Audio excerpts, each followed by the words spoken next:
السلام عليكم، يا رب تكونوا بخير. إن شاء الله النهاردة هنعمل مع بعض طريقة كيكة سهلة وبسيطة جدا واقتصادية. هتعمليها في الخلاط وهتطلع معاكي كيكة عالية ومرتفعة وهشة جدا. كيكة هشة وخفيفة زي الغيمة، كأنك بتاكلي نايتي بالظبط. من كتر حلاوتها مش هتبطلي تعمليها. كل مكون هتضيفيه هيفرق معاكي جدا في هشاشتها وطعمها. يلا بينا نشوف الطريقة، بس قبل ما نبدأ ما تنسوش تصلوا على النبي صلى الله عليه وسلم. ولو عجبكم الفيديو ما تنسوش تدعموني بلايك. يلا بينا نسمي الله ونبدأ على طول. أنا هاستخدم النهاردة الخلاط، بس ممكن تستخدمي المضرب اليدوي أو ممكن كمان مضرب كهربائي المتوفر عندك. أول حاجة معايا 3 بيضات بدرجة حرارة المطبخ، وهضيف هنا في الخطوة دي رشة الملح. الملح هيخلي البيض معاكي يهيش بسرعة ويتضرب بكل سهولة. كمان هضيف الفانيليا، طبعا لو متوفر عندك فانيليا سايلة مفيش أي مشكلة.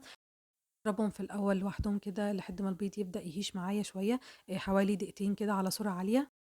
عايزة أقول لِك إن خطوة إن البيض يكون بدرجة حرارة المطبخ بتفرق جدًا في الكيك، فما ينفعش يكون لسه طالع من التلاجة وتبدئي تعملي بيه. طلّعيه من قبلها بفترة لحد ما ياخد حرارة الجو. بعد كده هابدأ أضيف معايا كوباية وتلت من السكر. لو أنتِ بتحبي الكيكة مسكرة شوية ممكن تزودي السكر لكوباية ونص، بس ما تزوديش السكر أكتر من كده عشان وش الكيكة ما يلزقش معاكِ. بعد كده هابدأ أضرب السكر كويس جدًا مع البيض حوالي 4 دقايق أو أكتر على حسب ما السكر يبدأ يدوب معايا، ما يكونش فيه أي حبيبات. يُفضّل إنِّك تستخدمي سُكّر أبيض عشان يدوب معاكِ بكل سهولة، وكمان لون الكيك يكون فاتح. ولازم تتأكدي إن السُكّر داب كويس جدًا عشان ما يعملش معاكِ نقط بُني جوّه الكيك.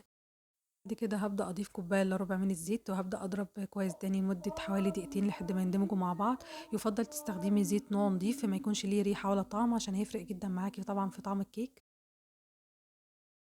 وبعد ما اتأكدت إن كل المكونات اندمجت مع بعض كويس جدًا، هابدأ أرفعها من على الخلاط. كده مهمة الخلاط انتهت معانا. هابدأ أصُب كل المكونات السايلة اللي أنا ضربتها معايا في طبق. شايفين قوام الخليط هو قوامه بيكون تقيل بالطريقة دي بعد إضافة الزيت على طول. هابدأ بقى أفضّيه كل اللي في الخلاط، مش هاسيب أي حاجة عشان هيفرق معايا بعد كده في مكونات الكيك. في المرحلة دي هابدأ أضيف المواد الجافة، هاضيف كوبايتين ونُص من الدقيق على مرحلتين زي ما أنتم شايفين معايا كده. وطبعًا أنا الدقيق نخلته قبل كده مرتين، وممكن كمان وأنتم بتضيفوه على المكونات السايلة تنخلوه مرة كمان، لإن كل ما تنخلوا الدقيق أكتر كل ما يدّيكوا هشاشة حلوة جدًا للكيك. طبعًا بعد ما تقلّبوا الدقيق كويس جدًا مع المكونات السايلة هتحسّوا إن قوام الكيك تقيل زي ما أنتم شايفين كده، لإن طبعًا لسه في مكون سائل ما ضفناهوش، وهو عبارة عن كوباية من اللبن المغلي. لازم اللبن يكون مغلي وسخن جدًا زي ما أنتم شايفين معايا كده، هو ده اللي هيضبط معايا قوام الكيك. أنا كمان ضفت معلقة صغيرة من السمنة البلدي على اللبن، وطبعًا ده اختياري، معلقة صغيرة من السمنة أو الزبدة، ده اختياري بس بتدّيكِ طعم حلو جدًا ليها. هابدأ أضيف اللبن المغلي على مراحل لحد ما يضبط معايا قوام الكيك. أقول لِك إن خطوة إن اللبن المغلي بجد في الكيك بتفرق جدًا في هشاشته، هو أساسًا جزء من التسوية، بيدّيكِ بجد هشاشة وكيكة عالية ومرتفعة بطريقة حلوة جدًا. كمان في ملحوظة مهمة جدًا عايزة أقولها لِك، إن الكوباية اللي بتعايري بيها بتبقى موحدة ما بين جميع المكونات. أنا هنا عايرت كل المكونات بمَج الشاي العادي بتاعنا اللي موجود في كل بيت. وهنا زي ما أنتم شايفين معايا كده قوام الكيك اختلف كليًا بعد ما ضفت كمية اللبن اللي إحنا قايلينها. زي ما أنتم شايفين كده القوام ضبط. لسه فاضل بقى مكونين هم اللي هيفرقوا معاكم جدًا في قوام الكيك، وهيودّوا قوام الكيك في حتة تانية ومختلفة. هيفرقوا جدًا في هشاشة الكيك وارتفاعها. وهي معايا كيس من الكيك شيف، كيس كامل هابدأ أضيفه زي ما أنتم شايفين كده آخر مكون، مش هاضيفه زي الأول مع الدقيق. بعد كده هاضيف عليهم عصير ليمونة كاملة. شايفين التفاعل اللي هيتم ده؟ الخطوة دي بتفرق جدًا في هشاشة الكيك معاكِ. التفاعل اللي بيتم والفوران ده بيخلّي الكيك يعلى معاكِ أكتر ويدّيكِ كمان كيكة هشة. والليمون بجد بيودّي الكيكة في حتّة تانية، كمان بيخلّي لونها فاتح خالص، أحلى من الخل كمان. هنا لمّا بنضيفهم آخر مكون بيكون أفضل ما نضيفهم من الأول عشان ما نركنش الكيك، عشان ما يقلّش تفاعل البيكنج باودر أو الكيك شيف معانا. وهتحسّوا بعد الخطوة دي إن القوام بتاع الكيك بقى هَش أكتر زي ما أنتم شايفين كده. وتحسّوا كمان إن الكمية اتضاعفت أكتر من الأول زي ما أنتم شايفين وملت الطبق معايا. هنا أنا باتأكد إن كل المكونات اندمجت مع بعض زي ما أنتم شايفين كده. وقبل ما أبدأ في تحضير الكيك هاكون مجهزة صينية مبطناها بزيت ودقيق أو زبدة ودقيق اللي متوفر عندك. الخطوة دي بتفرق جدًا بحيث إنِك ما تأخريش وقت دخول الكيك للفرن، بحيث ما نركنوش وقت طويل ويقل معانا مفعول البيكنج باودر أو الكيك شيف. ونكون مسخنين من قبلها الفرن على درجة حرارة 180 من قبلها بحوالي 5 أو 6 دقايق. بلاش تكوني مسخنة الفرن من قبلها بفترة طويلة عشان خاطر الكيك معاكِ ما تهبطش.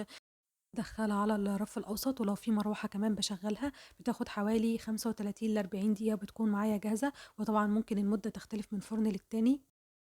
ما تفتحيش الفرن على الكيك إلا بعد ما يمُر أقل حاجة نُص ساعة، يعني عشان خاطر ما تدخّليش هوا ساقع للفرن وبالتالي تهبط معاكِ الكيكة، فلازم يكون على الأقل حاجة مَر نُص ساعة تبدئي تتابعي بيها الكيكة، وتدخّلي عصاية في نُص الكيك لو طلعت معاكِ نضيفة يبقى الكيكة خلاص كده استوت، لو طلعت فيها فتافيت بين الكيك يبقى كده لسه عايزة وقت كمان. وفي خطوة بقى اختياري بس بتودّي معايا طعم الكيك في حتّة تانية خالص، وهي باجيب 50 جرام من الشوكولاتة ما يعادل مكعبين من الشوكولاتة، بابدأ أسيّحهم على حمّام مائي، بعد كده بابدأ أفردهم على وش الكيك زي ما أنتم شايفين معايا كده. الخطوة دي اختياري بس بجد بتنقل طعم الكيك في حتّة تانية خالص، بتدّيها طعم أحلى، وكمان الكيكة دي خفيفة جدًا وهشة جدًا، كمان طعمها مع الشوكولاتة طعمها حلو جدًا، هتحسّي كده إنِّك بتاكلي نايتي. المفروض إنِّك بتسيبيها لحد ما تبرد خالص وبعد كده تقطّعيها، بس أنا بصراحة ما استنيتش عليها أوي، أنا سِبتها بس تهدى شوية، المفروض تسيبيها لحد ما تهدى وتبرد وكمان الشوكولاتة تتماسك عليها، لكن أنا بدأت أقطّعها بعد ما هديت شوية زي ما أنتم شايفين معايا كده. كيكة هشة هشاشة مش طبيعية وخفيفة جدًا. شايفين ما شاء الله قد إيه الكيكة مرتفعة، ولو حابين كمان ارتفاعها أكتر ممكن تحطوها في صينية أصغر، لكن الصينية دي كان مقاسها حلو جدًا، ده الصينية الأوسط في من الصواني المستطيل، حلوة جدًا في ارتفاعها وكمان على قد الكيكة، لو كنتِ حاباها ارتفاعها يكون أكبر ممكن تحطيها في مقاس صينية 24 هيديكِ ارتفاع أعلى طبعًا. بجد خطوة الحليب المغلي بتدّي هشاشة ونعومة حلوة جدًا للكيك. خطوة إضافة البيكنج باودر أو الكيك شيف في الخطوة الأخيرة بتفرق جدًا معاكِ في ارتفاع الكيك وبتدّيكِ هشاشة أكتر، وطبعًا الليمون بيفرق جدًا لإنه بيتفاعل مع البيكنج باودر أو الكيك شيف وبيدّيكوا ارتفاع أكتر، وكمان بيفرق جدًا في لون الكيك بيدّينا لون كيك فاتح جدًا وهش جدًا، بجد من أحلى وألذ وأنجح الكيكات اللي ممكن تعملوها، وكمان عايزة أقول لِك على خطوة كمان بتفرق لو أنتِ مش حابة يكون في فراغات في الكيك، إنِّك بتخبطي الكيك خبطتين كده وهي في الصينية قبل ما تدخّليها الفرن. أو بتجيبي عصاية شيش طاووق وتعملي خطوط رايح جاي كده، بحيث إن أي فقاعات هوا زيادة بتبدأ تطلع من الكيك.